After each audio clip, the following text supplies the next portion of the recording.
What's up everybody, it's Paul from Boosted Films, and in this video we're going to change the engine and cabin air filter in this 2022 Hyundai Elantra.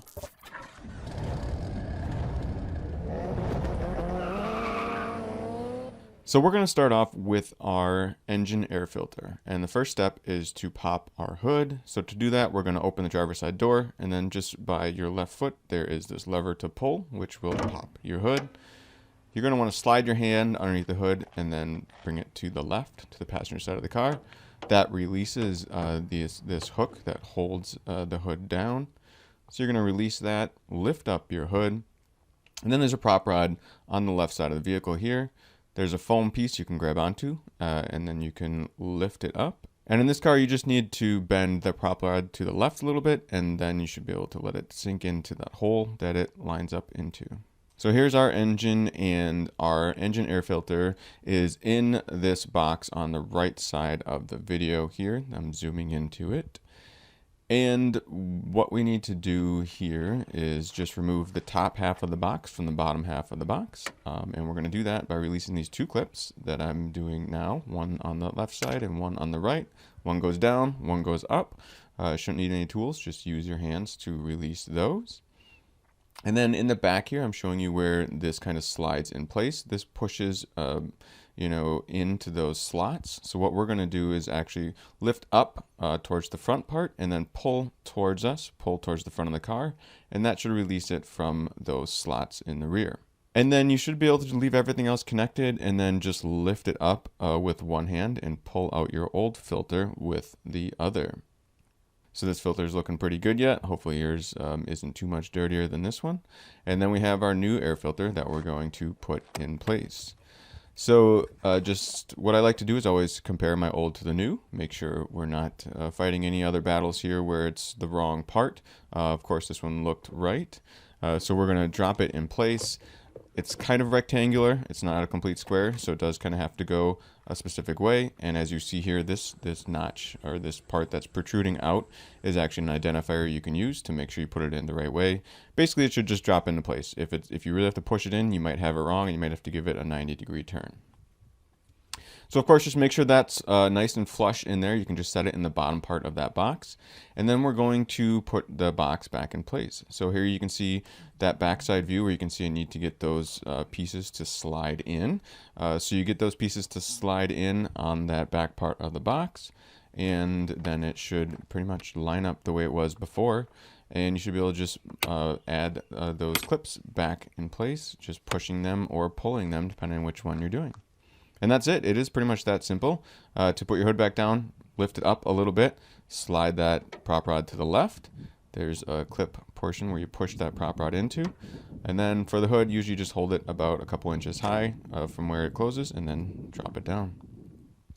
Next, we're going to move on to our cabin air filter, and this filters the air that circulates within the inside of your car. And to do that, we're going to start in the passenger side of the car here, open up our passenger door. Give yourself a little more room if you'd like. You can move your seat back. And then if there's anything in your glove box, open your glove box and take everything out of there if there is anything inside. And then this is a typical way a lot of these work. You just kind of need to actually lower your glove box out of the way. And in this one, you can see there's some cuts in this glove box where you can then squeeze the sides, as I'm going to do here. And when you squeeze and pinch those sides in, then your glove box can release and fall down and actually come right out. You can either leave it hang down if you want, or you can pull it right off of the hinges like I did here. So behind where your glove box is, there's one cover here, and this cover actually slides into the left side as I'm showing there. And on the right side, you just squeeze it to release it and then pull it to the right. And then it's going to come out of the way. So once this cover is out of the way, your cabin air filter is located behind it. Now this white piece back here behind the cover is your cabin air filter. And all you need to do is grab a hold of it and pull it out towards you.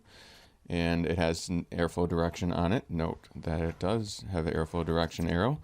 Airflow direction on these is pretty much always going to be down. And just like when we did the engine air filter, for the cabin air filter, we're also going to just double check and make sure it's the same size, width, depth, all that stuff. Here we do a quick comparison.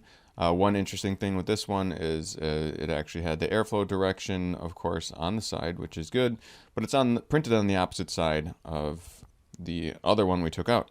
So we're going to have to note that. Of course, I'm going to do this wrong on purpose here, so you can tell this does only go one way. Again, more of a rectangular shape.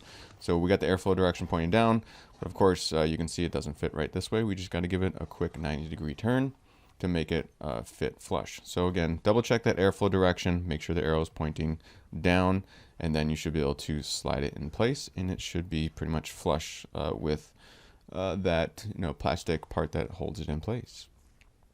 So next we're going to put this cover back on, and again, pretty much only goes one way here. We're going to slide it into that left part, and then you should hear it click and pop in place when you push it in on the right. So pretty simple there.